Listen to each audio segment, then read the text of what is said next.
Mikey, I'm not doing this.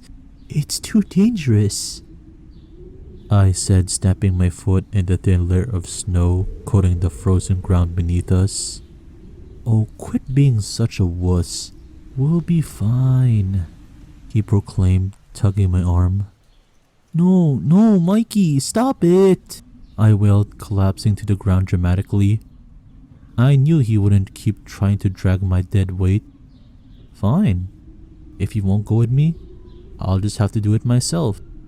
He released his grasp and shuffled to the ice. My heart pounded like a jackhammer in my tiny chest. Mikey, please! You're going to get hurt! I cried, tears beginning to blur my vision. Caleb, shut up. I'm trying to concentrate, he retorted, calculating each footfall with a precision that my 6-year-old mind couldn't comprehend. I held my breath, anxiously anticipating the tragedy that I feared would come. Mikey continued to scoot across the frozen lake, oblivious to the danger he was in. A few tense seconds later, he'd reached the midway point. See, Caleb? You were being a big crybaby for no— A massive fracture erupted below Mikey's feet, spiderwebbing across the glassy surface on which he stood. My brother's face drained of color as the consequence of his blunder crashed down on him like a ton of bricks. The eyes groaned beneath his weight. Mikey didn't have much time. Don't move. I'm going to get Grandpa, I said, praying that I would make it back in time. Hurry, please, Mikey whispered through clenched teeth, his hazel eyes pleading with me to keep my word. I turned to the house. It was only a few yards away. I could make it if I— The thin layer of ice separating Mikey and the frigid waters below gave way, plunging him into the wintry depths. Help! Help! He wailed, thrashing wildly as I sprinted to the house. I ran as fast as my little legs could carry me. By the time I made it inside, I was wheezing and sputtering nonsense. Grandpa! Mikey! Ice! Fell! Drowning! I cried, pointing out the window and to the lake where Mikey was visible, flinging his arms desperate to escape his frozen prison. Grandpa instantly understood. He leapt from his armchair and bolted to the shed. He returned moments later with a long bundle of rope. He brushed past me, running quicker than I knew a man his age was capable. Once we reached Mikey, he was still floundering, struggling to keep his head above the water. Mike, can you still feel your fingers? Grandpa shouted. His presence calmed my brother somewhat as his convulsive, erratic motions began to subside. Yeah, Mikey said, teeth chattering. Good. I need you to take this rope and tie it around yourself. I'm going to hoist you out. Mikey nodded as Grandpa tossed the line into the freezing water next to him. Mikey hurriedly obeyed, fastening a knot around his torso. Hold on tight, boy. Just as Grandpa was about to heave, Mikey suddenly disappeared into the murky depths. The line was being gulped into the water at a sickening rate. I turned to my grandfather. The look of fear in his visage is one that I hope I never witness again. The rope continued to disappear until it went tight in Grandpa's grip. He braced for the impact and held firm as the mysterious force dragged him a few feet closer to the water. My heart palpitated furiously as he slid, dread seeping into my bones. Grandpa pulled, summoning every ounce of strength remaining in his weary muscles. Eventually, he began to make progress. Inch by inch, Grandpa was winning the battle. And then, all at once, the line went slack, and Grandpa fell flat on his ass. Something big burst from the hole, flopping onto the ice and sliding towards us. It was Mikey. His face was starting to turn blue, and he wasn't breathing. Grandpa reeled him in the rest of the way.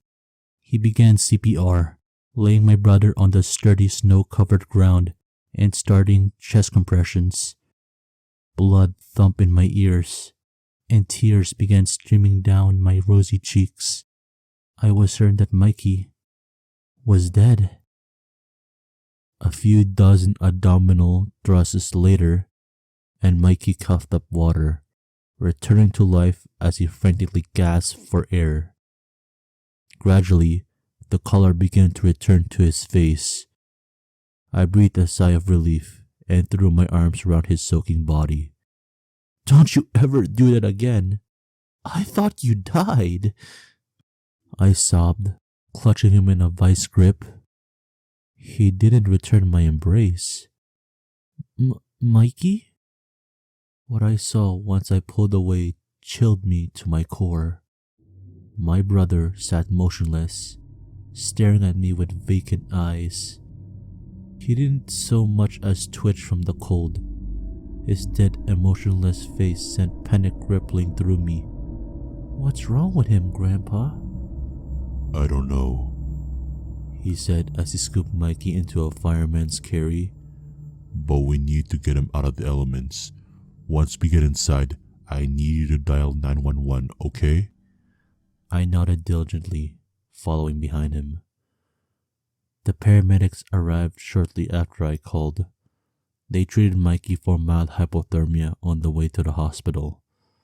They needed to take him in to make sure his stint under the water hadn't done any permanent damage to his brain.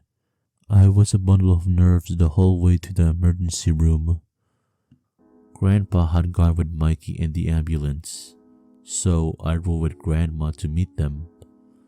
She reassured me the best she knew how, but it did little good.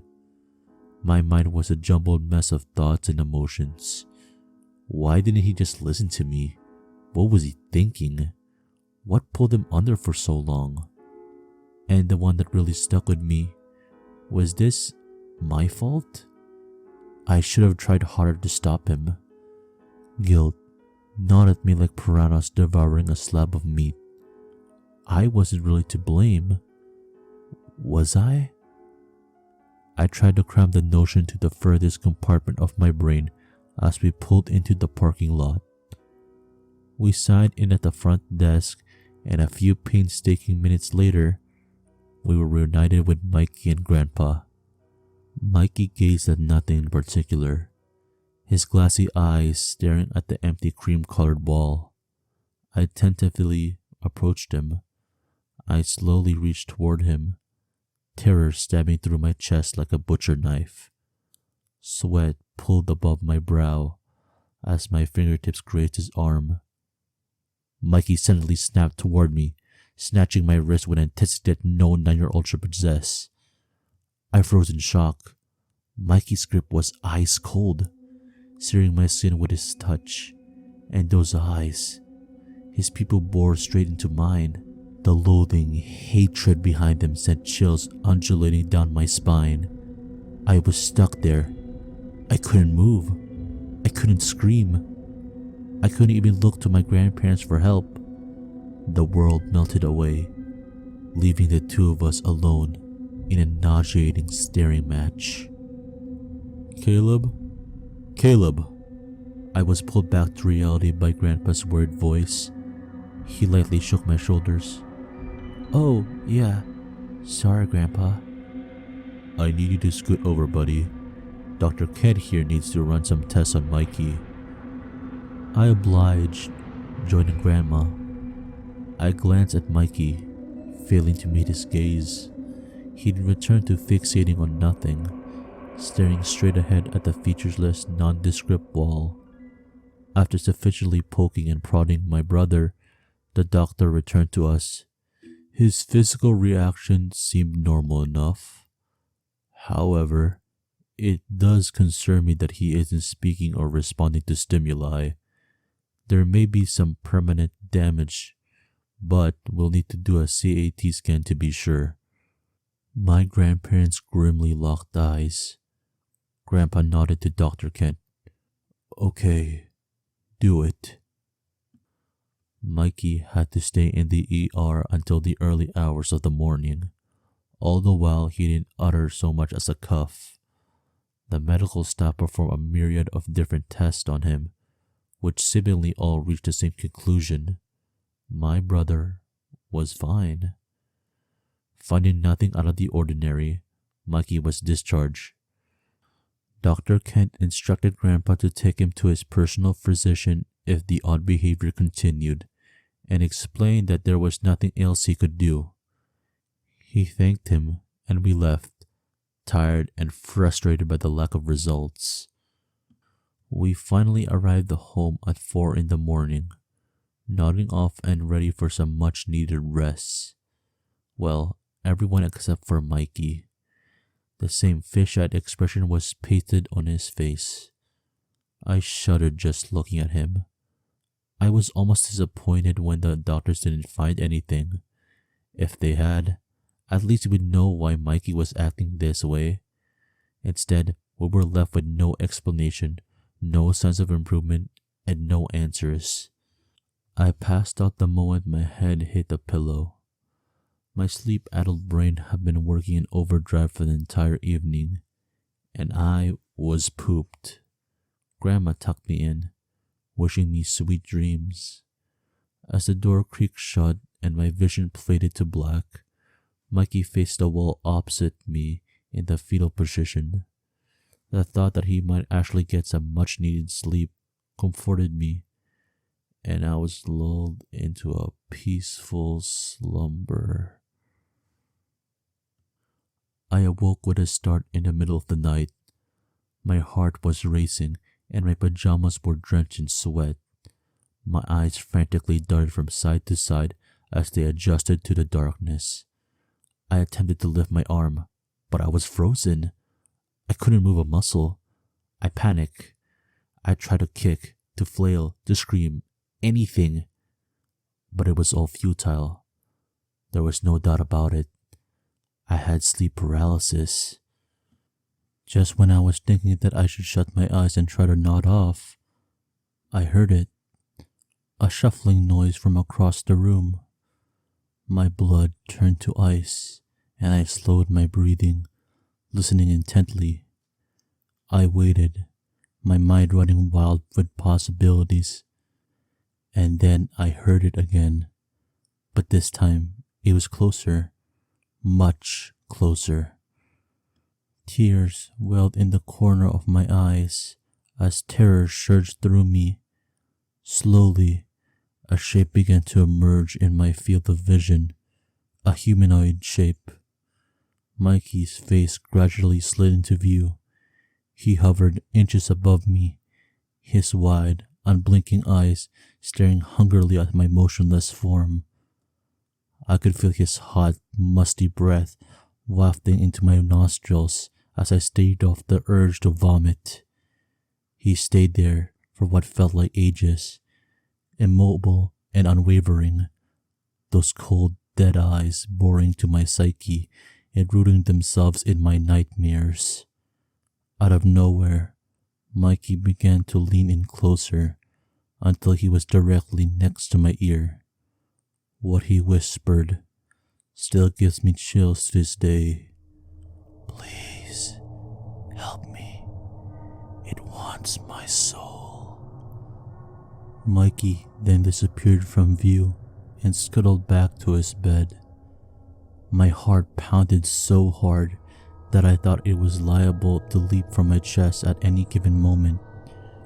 What the hell was that? I lay in silent hysteria as my still developing brain struggled to comprehend what I had just seen. Somehow, I calmed myself enough to return to a fitful slumber. I awoke that morning, hyperventilating. I think something has taken hold of Mikey, and I'm afraid that it wants to take me next.